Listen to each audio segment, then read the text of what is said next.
अस्सलामुअलैकुम and welcome welcome welcome मेरे प्यारे स्टूडेंट्स। मैं गुलाम शब्बीर, आपका टीचर, आपका दोस्त, आपका भाई आज फिर से एक नई वीडियो में एक नए जोश और एक नए जज्बे के साथ हाजिर हुआ हूं। और आज का लेक्चर भी बड़ा ही इंटरेस्टिंग सा होने वाला है। और अब हम अपने लेक्चर को करते हैं स्टार्ट।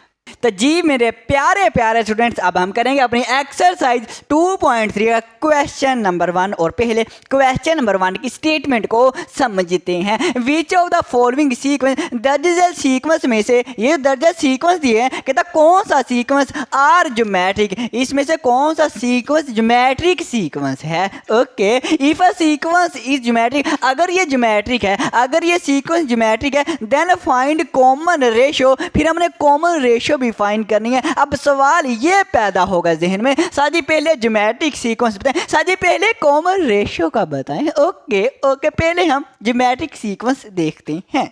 तो स्टूडेंट्स, अब हम ज्योमेट्रिक सीक्वेंस की डेफिनेशन देखते हैं। हमें पता चल जाएगा कि सीक्वेंस कब ज्योमेट्रिक होता है। डेफिनेशन देखें, अ सीक्वेंस एक सीक्वेंस इन विच, जिसमें रेशियो जो है हमारे पास, तो रेशियो को आर से रिप्रेजेंट किया जाता है, डिनोट किया जाता है, जिसमें कहता है ratio between two consecutive term, दो कंसेक्टिव टर्म के दरमियान में जो रेशियो है इज सेम होनी चाहिए, एक जैसी होनी चाहिए, जिसे हम कहते हैं कांस्टेंट होनी चाहिए। अब देखिए हमारे पास टू कंसेक्टिव टर्म कौन सी हैं, दो कंसेक्टिव टर्म से हमारा जो दो टर्में इकट्ठी हो, जो दो टर्में इकट्ठी हो साथ साथ हो, जैसे ये दो कंसेक्टिव टर्म है, ये दो कंसेक्टिव टर्म है, ये दो कंसेक्टिव टर्म है, इनके दरमियान में कहता है टू कंसेक्टिव टर्म के जो दरमियान में रेशियो है ना, जो रेशियो है वो सेम होनी चाहिए। अगर इनकी रेशियो सेम है तो समझ जाएं ये ज्योमेट्रिक सीक्वेंस है। वैसे जैसे अर्थमेटिक सीक्वेंस, तो हमने अर्थमेटिक सीक्वेंस में ये कहा था कि दूसरी टर्म में से पहली टर्म को माइनस करना है। अब ज्योमेट्रिक सीक्वेंस में हमने ये करना है, दूसरी टर्म को पहली टर्म से डिवाइड करवाना है,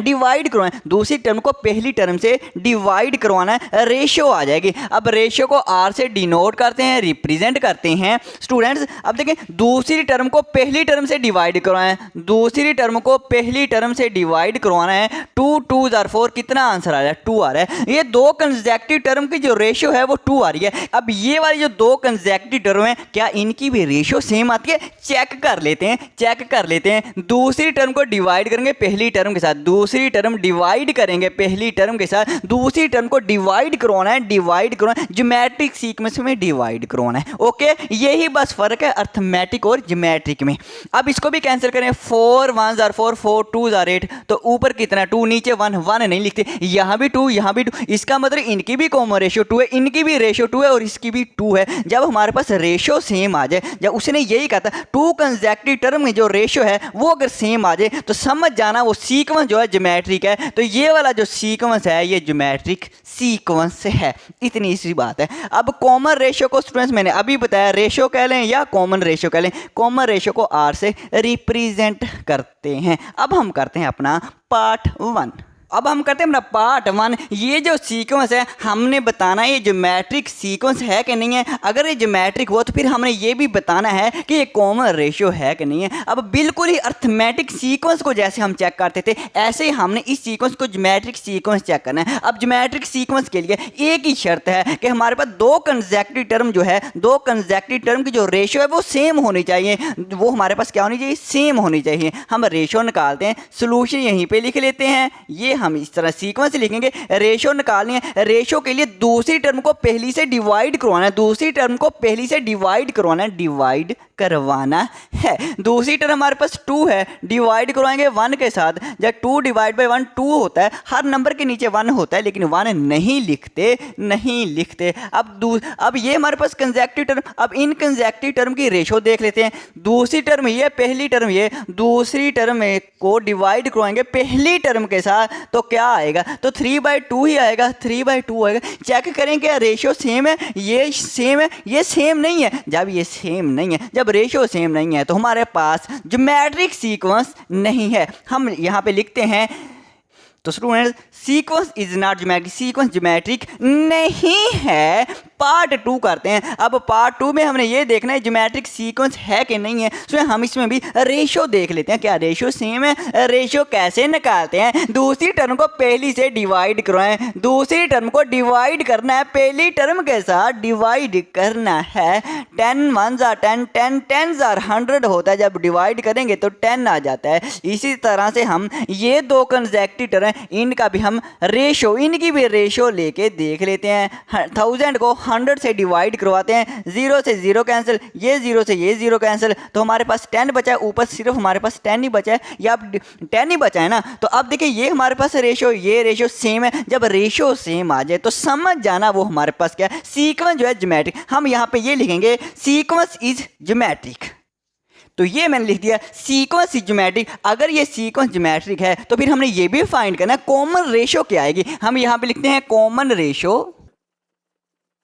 तो कॉमन रेशियो स्टूडेंट्स हमारे पास क्या होती है, कॉमन रेशियो को आर से रिप्रेजेंट करते हैं, और आर अभी ये हमने निकाला हुआ है second term divide by first term. जैसे ही डिवाइड करते हैं तो हमारे पास कॉमन रेशियो कितनी आती है, 10 आ रही है। रेशियो हमारे पास कितनी आ रही है, 10 आ रही है। हाँ, जिसका ज्योमेट्रिक सीक्वेंस नहीं है उसकी कॉमन रेशियो भी नहीं होगी। करते हैं पार्ट 3। तो उसमें पार्ट 3 करते हैं 2 4 8। क्या ये सीक्वेंस ज्योमेट्रिक है? सोचें, गैस करें कैसे सोचना है। रेशियो निकालनी है, second term divide by first term. इन दोनों टर्मों को हम क्या कहते हैं, डिवाइड करें। दूसरी टर्म को डिवाइड करवाना है पहली टर्म के साथ, करवाना दूसरी टर्म को पहली से डिवाइड है। दूसरी टर्म डिवाइड बाय फर्स्ट करेंगे, 2 2 4 हो जाएगा और 2 आ जाएगा। अब इन ये कंसेक्टिव टर्म है, इनकी भी रेशियो चेक कर लेते हैं। हमारे पास 8 डिवाइड बाय कितना आएगा, डिवाइड बाय 4। दूसरी टर्म से पहली को डिवाइड करेंगे, 4 2 8, ये भी 2 है। जब रेशियो सेम आ जाए तो हम कहेंगे geometric sequence. Sequence is geometric. अगर सीक्वेंस ज्योमेट्रिक है तो कॉमन रेशियो क्या आएगी, कॉमन रेशियो।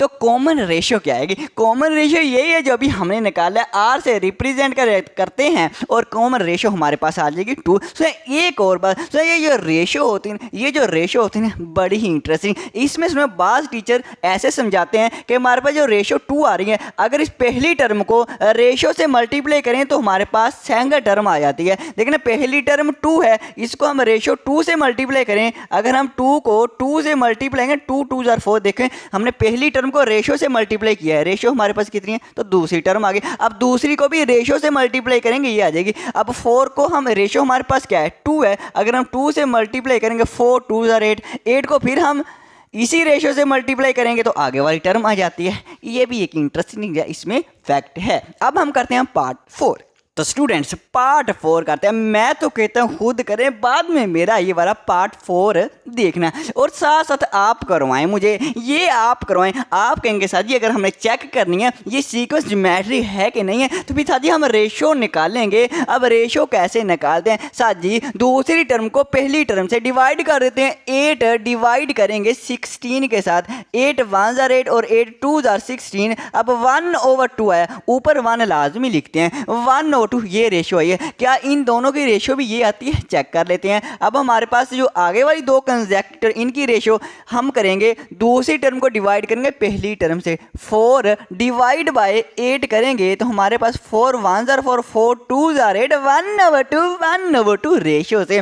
जब रेशियो सेम आ जाए हम कहेंगे सीक्वेंस इज नॉट को खत्म करेंगे, सीक्वेंस इज ज्योमेट्रिक। अब हमारे पास सीक्वेंस क्या है, ज्योमेट्रिक है। अब रेशियो क्या आएगी, कॉमन रेशियो को आर से रिप्रेजेंट, और रेशियो देखिए 1/2 आई है, 1/2 आई है, ऐसे ही है। अब पार्ट 5 करते हैं। अब पार्ट 5 क्या है, ज्योमेट्रिक सीक्वेंस है तो ratio. Sir ji ratio find कर लेना। सर जी हमारे पास second term divide by first term करें, 6 3 18 होते हैं, रेशियो 3 आ रही है। सर जी आगे वाले की भी रेशियो सर जी चेक कर लें।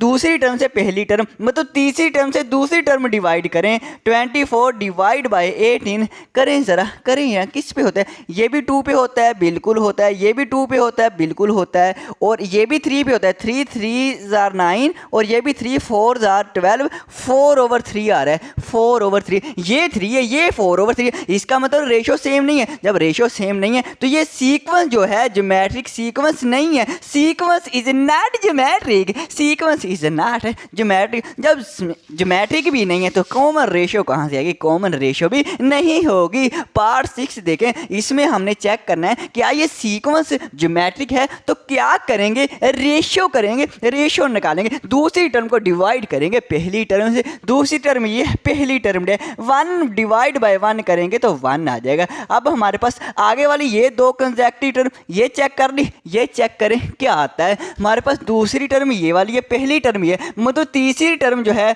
इसको डिवाइड करेंगे दूसरी टर्म के साथ, 0 डिवाइड बाय 1 0 होता है। आगे चेक करने की ज़रूरत ही नहीं है क्योंकि रेशो ही सेम नहीं है, रेशो सेम नहीं है तो ये सीक्वेंस भी ज्योमेट्रिक नहीं है, तो sequence is not geometric, sequence is not geometric. तो कॉमन रेशो कहाँ से आएगी, जब सीक्वेंस ही ज्योमेट्रिक नहीं है तो कॉमन रेशो नहीं आएगी। करते हैं क्वेश्चन नंबर 2।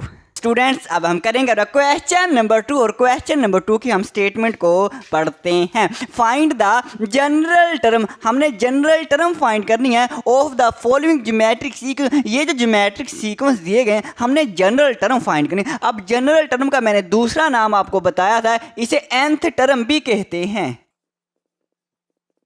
तो ये मैंने लिख दिया nth टर्म कह लें या जनरल टर्म। हमने इसकी nth टर्म फाइंड करनी है, मतलब जनरल टर्म फाइंड करनी है। अब इसको फाइंड करने के लिए ये प्यारा सा फार्मूला an इक्वल होता है a1r की पावर है n-1। ये जो प्यारा सा फार्मूला इसमें ये याद कर लें, जैसे आपने पीछे अर्थमेटिक सीक्वेंस में फार्मूला याद किया था, ज्योमेट्रिक सीक्वेंस का ये वाला फार्मूला, ज्योमेट्रिक सीक्वेंस का ये वाला फार्मूला है। अब हमने जब nth टर्म फाइंड करनी है, मतलब ये फाइंड करनी है, जनरल टर्म फाइंड करनी है, उसके लिए हमें a1 चाहिए, हमें r चाहिए, n नहीं चाहिए क्योंकि nth टर्म तो हमने फाइंड करनी है ना, a1 और r चाहिए। अब a1 से क्या मुराद है, आपको मैंने बताया था a1 से मुराद पहली टर्म, जो पहली टर्म होती है उसे a1 कहते हैं, दूसरी टर्म जो होती है उसे a2 कहते हैं, तीसरी को a3 कहते हैं, और r से मुराद कॉमन रेशो जो अभी हमने निकाली है। बस इतने आसान क्वेश्चन है, इतने आसान क्वेश्चन है। हम सॉल्यूशन लिखते हैं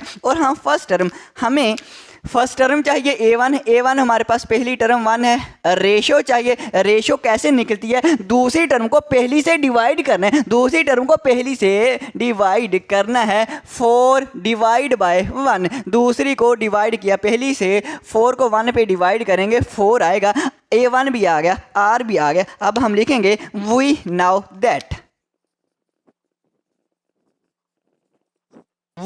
दैट हम जानते हैं, हम क्या जानते हैं, हम ये जानते हैं an इक्वल होता है a1 r की पावर n-1 के, ये हम जानते हैं। a1 में वैल्यू पुट करते हैं, अब हमारा हो जाएगा an तो वैसे आ जाएगा जनरल टर्म के लिए, a1 हमारा 1 है और r से जो a1 है मल्टीप्लाई हो रहा है। जब इनके दरमियान में कोई भी अलामत नहीं है तो समझो मल्टीप्लाई की अलामत है, इसे हम मल्टीप्लाई में लिखेंगे। a1 हमारे पास 1 है, अब r हमारे पास कितना है, 4 है, r हमारे पास 4 है, और 4 की पावर r की पावर कितनी, n-1 है, तो an इक्वल आ जाएगा, 1 को किसी भी नंबर से मल्टीप्लाई करें 1 खत्म हो जाता है, 4 1s और 4 ही आ जाएगा, और ऊपर हमारे पास पावर कितनी है, पावर हमारे पास है n-1। लो जी nth टर्म आ गई, इसे कहते हैं जनरल टर्म। हमने जनरल टर्म फाइंड कर लिया। अब हम करते हैं पार्ट 2। अब पार्ट 2 हमारे पास देखें, इसकी भी हमने जनरल टर्म फाइंड करनी है। जब जनरल टर्म स्टूडेंट्स फाइंड करनी है, आपने मेरी तरफ फोकस करना है, कुछ और ना सोचे कुछ, सिर्फ आपने मेरी तरफ फोकस करना है। इसके हमने जनरल टर्म फाइंड करनी है, हमें a1 चाहिए और r चाहिए, हमें सिर्फ और सिर्फ क्या चाहिए, a1 और r चाहिए। a1 से मुराद सर जी फर्स्ट टर्म है, बिल्कुल, और r से क्या मुराद है सर जी, r से मुराद रेशियो है, सेकंड टर्म को डिवाइड करना है फर्स्ट टर्म से, बिल्कुल, दूसरी टर्म को डिवाइड करना है पहली टर्म के साथ, सर जी रेशियो आ जाएगी 6 1 6 6 2 12 2 आ जाएगी। ओके, अब सर जी हम लिखेंगे we now that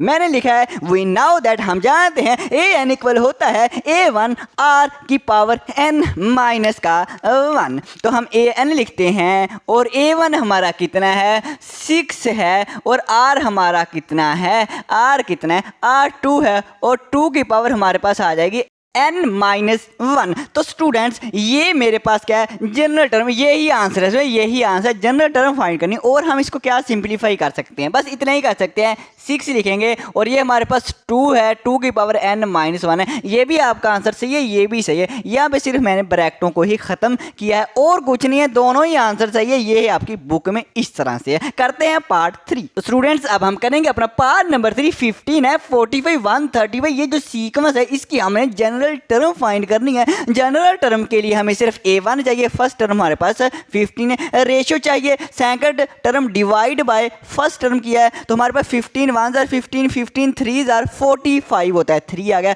we now that ये फार्मूला लिखा, A1 की वैल्यू हमारे पास 15 है और R की वैल्यू निकाली हुई है 3 है, n की पावर -1। तो ये भी हमारा आंसर सही है। और अगर आपने ऐसे लिखना है 15 3 रेज टू पावर n-1, अब ये भी दोनों मल्टीप्लाई, यहाँ भी मल्टीप्लाई, इससे कोई मसला नहीं, ये भी आपका आंसर सही है, ये भी आंसर सही है, जो मर्जी निकालें। पार्ट 4 देखें, हमारे पास ये जो सीक्वेंस है इसकी nth टर्म के लिए चाहिए A1, फर्स्ट टर्म हमारे पास 200 है। रेशियो चाहिए, दूसरी टर्म को डिवाइड करेंगे पहली टर्म के साथ।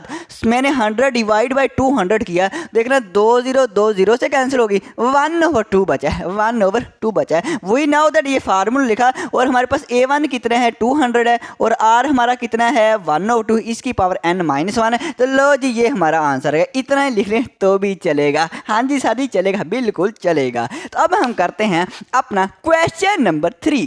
तो जी मेरे प्यारे प्यारे स्टूडेंट्स, अब हम करेंगे अपना क्वेश्चन नंबर 3 और क्वेश्चन नंबर 3 की स्टेटमेंट देखते हैं। फाइंड द फर्स्ट 4 टर्म, हमने पहली 4 टर्में फाइंड करनी है ऑफ ज्योमेट्रिक सीक्वेंस की। Okay, where general term is given, ये जो जनरल टर्म है ये हमें दी गई है, जो अभी नहीं हमने क्वेश्चन नंबर 2 किया उसकी हमने जनरल टर्म फाइंड की थी, nth टर्म फाइंड की थी। अब हमें जनरल टर्म दी गई है, nth टर्म दी गई है, तो हम यहां से क्या फाइंड करेंगे, हम पहली 4 टर्में A1 A2 A3 A4 ये वाली 4 टर्में हम फाइंड करेंगे। तो पार्ट 1 देखें, AN इक्वल 3, इस डॉट का मतलब है मल्टीप्लाई, 2 की पावर है n-1। तो हम क्या करेंगे, हम सिंपल स्टूडेंट्स ये करेंगे कि हम n की जगह पे, ये जो n की जगह पे अगर हम 1 रखेंगे हमें पहली टर्म मिल जाएगी A1, फिर हम n की जगह पे 2 रखेंगे हमें दूसरी टर्म मिल जाएगी। हम इस तरह से n की जगह पे पहले 1 रखेंगे, फिर 2 रखेंगे,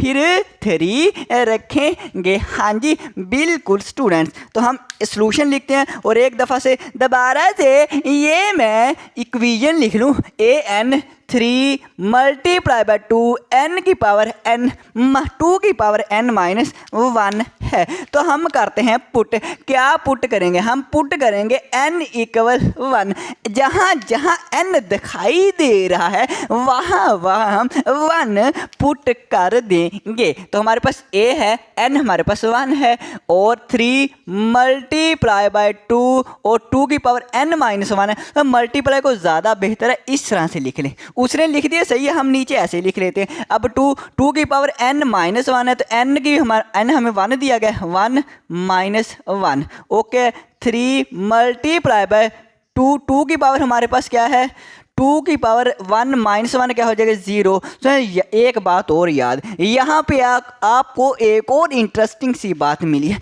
वो क्या, किसी भी नंबर की पावर अगर 0 है तो वो 1 के बराबर होती है। किसी भी नंबर की पावर 0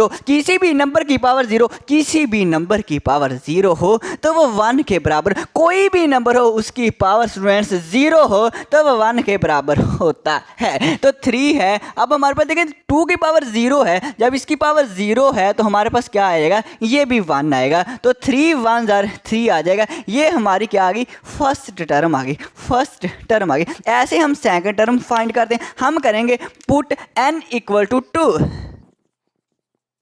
तो ये स्टूडेंट मैंने लिखा पुट n इक्वल टू 2, जहाँ जहाँ हमें n दिखाई दे रहा है इसमें इस हमारे पास nth टर्म है तो वहाँ हमने 2 पुट कर दें। यहाँ पे हमारे पास A2 आ जाएगा, इक्वल आ जाएगा 3 मल्टीप्लाई बाय टू है और टू की पावर हमारे पास कितनी है, n माइनस n की जगह पे 2 रखना, 2 माइनस 1 रखेंगे। ओके हो गया, ओके हो गया। तो यहाँ भी हम स्टूडेंट्स ब्रैकेट लगा लेते हैं, ज़्यादा अच्छा रहेगा, ज़्यादा अच्छा रहेगा।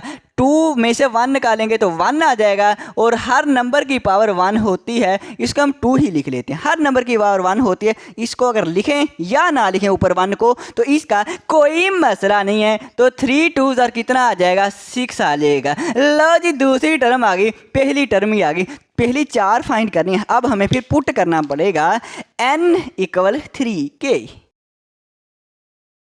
तो मैंने लिखा पुट n इक्वल टू 3, जहां जहां nth टर्म में, जनरल टर्म में हमें n दिखाई दे रहा, वहां वहां हमने क्या पुट करना है सर जी, 3 पुट करना है। बिल्कुल, a3 आ जाएगा, इक्वल आ जाएगा, 3 हमारे पास आ जाएगा। इसके बाद हमारे पास डॉट मल्टीप्लाई बाय 2 की पावर n माइनस 1 है। n हमारे पास 3 दिया गया है, माइनस है 1 है। ओके हो गया, 3 मल्टीप्लाई बाय 2, 3 माइनस 1 कितना होता है, 2 होता है। सो हमारे पास 2 की पावर 2 कितना, 2 2 आर 4। इस 2 का मतलब जो हमारे पास 2 के ऊपर 2, इसका मतलब होता है 2 मल्टीप्लाई बाय 2, इसका मतलब होता है 2 मल्टीप्लाई बाय 2, 2 2 आर 4, 4 आ जाएगा। 4 3 आर कितना आएगा, 12 आएगा। लो जी, हमारी तीसरी टर्म भी आ गई। आसान है, खेलने वाले क्वेश्चन है, खेलने वाले क्वेश्चन है। अब पुट कर दें, अब पुट कर दें n इक्वल टू 4 पुट कर देते हैं। जहां जहां n दिखाई दे रहा है वहां वहां हमने 4 पुट करना है। इक्वल आ जाएगा 3 मल्टीप्लाई बाय 2, 2 की पावर n माइनस 1 है। n हमारे पास 4 है, 4 माइनस 1 है। 3 मल्टीप्लाई बाय 2, 4 में से 1 निकालेंगे 3 आ जाएगा। अब बताना ज़रा 2 की पावर 3 से क्या मुराद है, 2 की पावर 3 से मुराद 2 मल्टीप्लाई बाय 2 मल्टीप्लाई बाय 2, मतलब 3 दफ़ा हमारे पास 2 आपस में मल्टीप्लाई होगा। 2 2 आर 4, 4 2 आर 8। ओके, इसका मतलब ये है। और 8 3 आर 24 होता है। लो जी, A4 आ गया। क्या अब हमने n की जगह पे 5 भी पुट करना है, तो जवाब इसका नहीं है। क्यों? क्योंकि उसने कहा फर्स्ट 4 टर्म, पहली 4 टर्म में, और पहली 4 टर्म में A4 पहली 4 टर्म में आ गई हैं। अब हम यहाँ पे ये लिखेंगे, हमारे पास फर्स्ट 4 टर्म्स आर, तो ये मैंने लिखा स्टूडेंट, फर्स्ट 4 टर्म्स आर, पहली 4 टर्म में कौन सी, पहली टर्म A1 है जो कि 3 है। ओके, दूसरी टर्म A2 जो कि 6 है।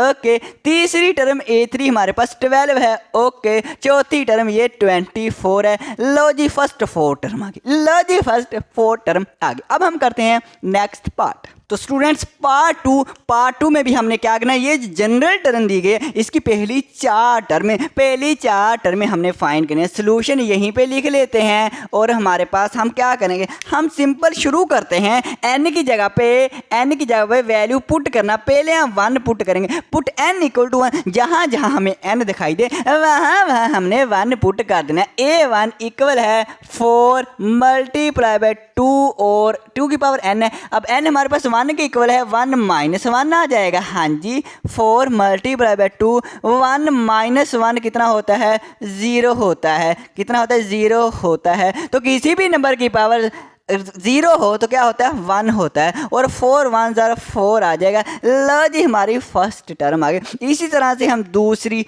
तीसरी और चौथी टर्म फाइंड करते हैं। स्टूडेंट्स, ये मैंने आपके लिए सोल्व कर दिया। इजी सी बात है, सिर्फ पुट ही करना है। देखिए हमने क्या किया है, पुट n इक्वल टू 2। अब हमने जहाँ जहाँ हमें n दिखाई दे रहा है इस जनरल टर्म में, वहाँ वहाँ हमने 2 पुट करना है। तो n की जगह पे 2, 4 मल्टीप्लाई बाय 2 आ जाएगा और ऊपर n है, n की जगह पे हमने क्या पुट करना है, ये वाला 2 पुट करना है, 2 माइनस 1। ओके, ये वैसे 2 में से 1 निकालेंगे तो 1 आ जाएगा। अब हर नंबर के ऊपर 1 होता है तो 2 1 ज़ा 2 आ जाएगा। ये 2 वैसे का वैसे, और 4 2 ज़ा 8 दूसरी टर्म आ गई। अब हम put n equal to 3 put करेंगे। अब n की जगह पे मैंने 3 पुट कर दिया है, 4 आ गया, 2 आ गया, ऊपर n है तो n की जगह पे हमने क्या पुट करना है, 3 पुट करना है। 3 में से 1 निकालेंगे 2 आ जाएगा। अब 2 की पावर 2 से मुराद अभी बताया 2 2 ज़ा 4 होता है, 4 आ गया। 4 4 ज़ा 16, सारी ये दिखाई नहीं दे रहा। ओके, मैं थोड़ा सा ऊपर करके लिख देता हूँ। ये हमारे पास क्या है, 4 आ जाएगा यहाँ पे, और 4 4 ज़ा कितना होता है,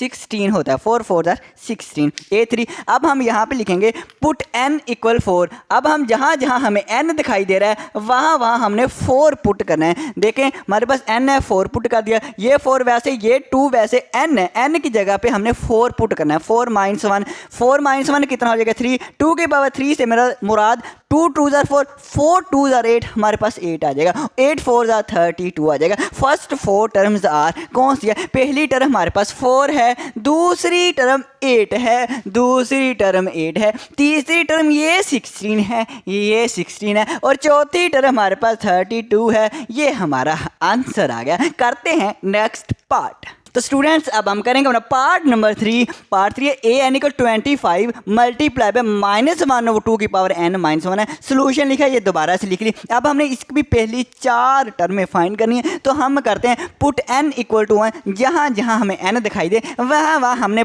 1 पुट कर देना है। a1 आ जाएगा, इक्वल आ जाएगा 25 है, मल्टीप्लाई बाय -1 2, और n हमारा कितना है 1 1 - 1 25। स्टूडेंट्स आपकी नज़रें जो हैं वो स्क्रीन पे होनी चाहिए।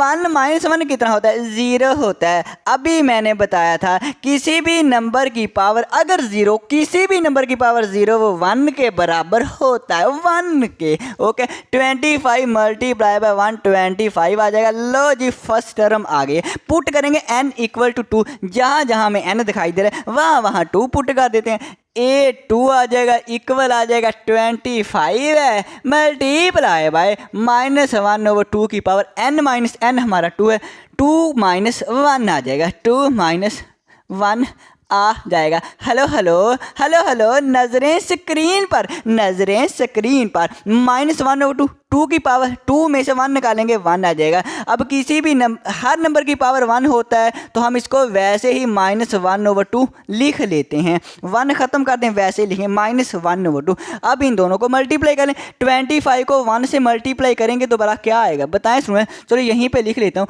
25 को 1 से मल्टीप्लाई करेंगे 25 आ जाएगा, और ओवर 2 वैसे आ जाएगा, और ये माइनस का साइन वैसे आ जाएगा, माइनस आ जाएगा। 25 1 25 ओवर 2 आ जाएगा। ये हमारी दूसरी टर्म आ गई है। तो अब हम स्टूडेंट्स पुट करेंगे n इक्वल टू, जहाँ जहाँ हमें स्टूडेंट्स n दिखाई दे वहाँ वहाँ 3 पुट कर देते हैं। तो हमारे पास a n नहीं सर जी, a n की जगह पे n की जगह पे 3 लिखना है सर जी। 25 आ जाएगा, मल्टीप्लाई बाय -1/2 है, कितने हैं -1/2 है, n -1 है, n हमारे पास 3 है, 3 - 1 आ जाएगा। हाँ जी बिल्कुल स्टूडेंट्स, -1/2 सर जी, 3 में 1 निकालेंगे 2 आ जाएगा।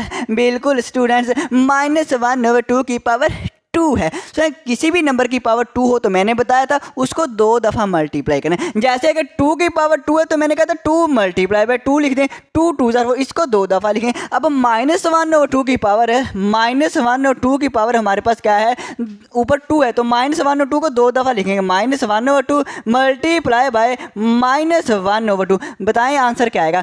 1 को 1 से मल्टीप्लाई कर 1, 2 को 2 से, 2 2 4, minus minus plus, minus minus plus, तो +1/4 आएगा। क्या आएगा? -1/2 हमारे पास क्या आएगा, 1/4 आएगा। ये मैंने आपके लिए कर दिया। ओके, अब 25 को 1 से मल्टीप्लाई किया 25 आएगा और ओवर 4 आएगा। हाँ सुनिए, यहाँ पे प्लस लिखा है, यहाँ पे मैंने नहीं लिखा। प्लस लिखें या ना लिखें, बेहतर है ना लिखा करें। ओके हो गया। तो ये हमारे पास तीसरी टर्म आ गई। अब ऐसे चौथी टर्म, जहाँ जहाँ n दिखाई दे वहाँ अपने 4 पुट कर देना है। 25 आ जाएगा, मल्टीप्लाई बाय -1/2 कितना है, -1/2, n की पावर -1, n 4 -1 आ जाएगा। हाँ जी बिल्कुल सुने, -1/2, 4 में से 1 निकालेंगे 3 आ जाएगा। कितना, ये 3 आ जाएगा। अब इसकी पावर 3 है तो इसका मतलब इसको हम 3 दफ़ा मल्टीप्लाई की फॉर्म में लिखेंगे। -1/2 की पावर कितनी है, 3 है,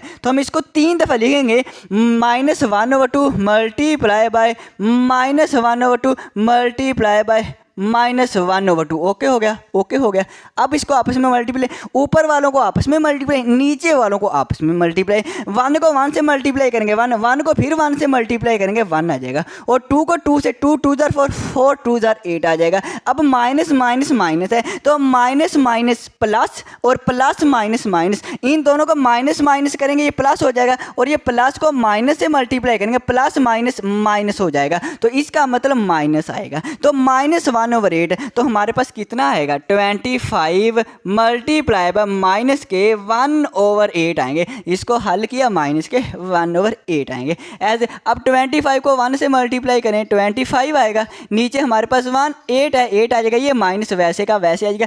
ला जी हमारी चौथी टर्म, फर्स्ट 4 टर्म्स आर, पहली टर्म हमारे पास 25 है। हाँ जी नीचे कुछ नहीं है, नीचे हमारे पास कुछ नहीं, हाँ जी नीचे कुछ नहीं है 25 है। और A2 हमारे पास A2 जो है वो हमारे पास माइनस के 25 ओवर कितने हैं ओवर 2 है। तीसरी टर्म हमारे पास क्या है 25/3 है। चौथी टर्म क्या है माइनस के 25/8, माइनस के 25/8। लो स्टूडेंट्स आपकी 4 की 4 टर्में आ गई हैं। करते हैं नेक्स्ट वाला पार्ट। तो पार्ट 4 है an = 5 मल्टीप्लाई पे 1/5 की पावर n-1। अब हम जहाँ हमें n दिखाई दे वहाँ हमने 1 पुट कर देना है। तो हम n की जगह पे 1 पुट करते हैं, तो 1 किया 5 मल्टीप्लाई पे 1/5 n है, तो n की जगह पे हमने ये वाला 1 पुट करना है, तो 1 - 1 आ गया। ओके हो गया। तो 1/5 1 - 1 कितना होता है 0। किसी भी नंबर की पावर 0 हो तो वो 1 होता है, तो इसलिए ये 1 आ गया। 5 1 5, ये हमारी लो जी फर्स्ट टर्म आ गई। अब हम पुट करेंगे n = 2, जहाँ हमें n दिखेगा वहाँ हमने 2 पुट कर देना है, तो n की जगह पे 2 आ जाएगा। 5 है मल्टीप्लाई पे 1/5 है, n है, n की जगह पे 2 पुट करना 2 और -1, ये वाला वैसे का वैसे ही। अब 5 1/5 वैसे 2 में से 1 निकालेंगे 1, और 1/5 के ऊपर 1 लिखे या ना लिखे एक बात है, तो मैंने 1/5 वैसे ही लिख दिया, ऊपर 1 यहाँ पे नहीं लिखा। अब 5 5 से हो जाएगा कैंसिल, 1 आ जाएगा। लो जी हमारी दूसरी टर्म भी आ गई। अब हम पुट करेंगे n की जगह पे 3, तो n की जगह पे 3 पुट कर देते हैं। हमारे पास a आ जाएगा, यहाँ पे n हमारे पास 3 है, 5 आ जाएगा मल्टीप्लाई पे 1/5 है, और n की जगह पे हम क्या पुट करेंगे 3 3 - 1, और 3 - 1 कितना होता है 2 होता है। अब देखें 5 है मल्टी 1 की पावर 2 क्या होता है 1 को 2 दफ़ा 1 को 2 दफ़ा मल्टीप्लाई करें 1 मल्टीप्लाई बाय 1 ही होगा। और 5 की पावर भी है, ये 1 की पावर भी 2 है और 5 की पावर भी 2 है। अब 5 की पावर 2 से मुराद 5 मल्टीप्लाई बाय 5, 5 5 = 25, वही मैंने लिखा है। अब उसमें ये 5 ये 25 से कैंसिल हो जाएगा, 5 1 = 5 और 5 5 = 25 होता है, तो ये 1 मल्टीप्लाई बाय 1 आ जाएगा, और ये वाला 5 ऐसे आ गया। और ये हमारी ला जी हमारी कितनी भी टर्म आ गई, ये हमारी तीसरी टर्म आ गई है, और ये हमारी दूसरी टर्म थी। ओके हो गया। अब हम पुट करेंगे n की जगह पे 4, जहाँ में n दिखेगा वहाँ 4 पुट कर देंगे। n की जगह पे 4 5 आ जाएगा 1/5, और इसके ऊपर n है तो n की जगह पे 4 4 - 1 4 - 1 आ गया। सर जी थोड़ा सा आस्ता, ओके थोड़ा सा आस्ता मतलब स्लो। हाँ जी सर जी हाँ जी। 5 आ जाएगा 1/5 आएगा, 4 में से 1 निकालेंगे 3 आ जाएगा। अब 1 की भी पावर 3 है, 5 की भी पावर 3 है, 1 की पावर 3 से मुराद 1 मल्टीप्लाई बाय 1 मल्टीप्लाई बाय 1 को 3 दफ़ा मल्टीप्लाई करें 1 ही आएगा। और 5 की पावर ही 3 है, 5 की पावर 3 से मुराद 5 मल्टीप्लाई बाय 5 मल्टीप्लाई बाय 5, 5 5 = 25, 25 5 = 125, तो वही मैंने 125 लिखे। इससे भी ज़्यादा स्लो किया इतना ही। हाँ जी सर जी इतना ही सही है। ओके इसको इससे कैंसिल कर देते हैं, 5 1 = 5 और 5 2 = 10 आ जाएंगे। 12 में से 10 निकालेंगे 2 2 5 के साथ मिलेंगे 25, 5 5 = 25, तो हमारे पास 1 को 1 से मल्टीप्लाई कर 1 और नीचे 25 आ जाएगा। ये हमारी चौथी टर्म आ गई A4 आ गई। फर्स्ट 4 टर्म पहली 4 टर्म, पहली टर्म हमारे पास A1 ये वाली है 5 है, दूसरी टर्म हमारी ये कौन सी है 1 है, तीसरी टर्म 1/5 है, चौथी टर्म कौन सी है ये वाली 1/25। फर्स्ट 4 टर्म्स आर ही आ गई फर्स्ट 4 टर्म्स। ओके है ओके। सो आज के लिए फिर इतना ही काफ़ी। अब हमारी मुलाकात होगी नेक्स्ट वीडियो में। ओके स्टूडेंट्स, अल्लाह हाफिज़।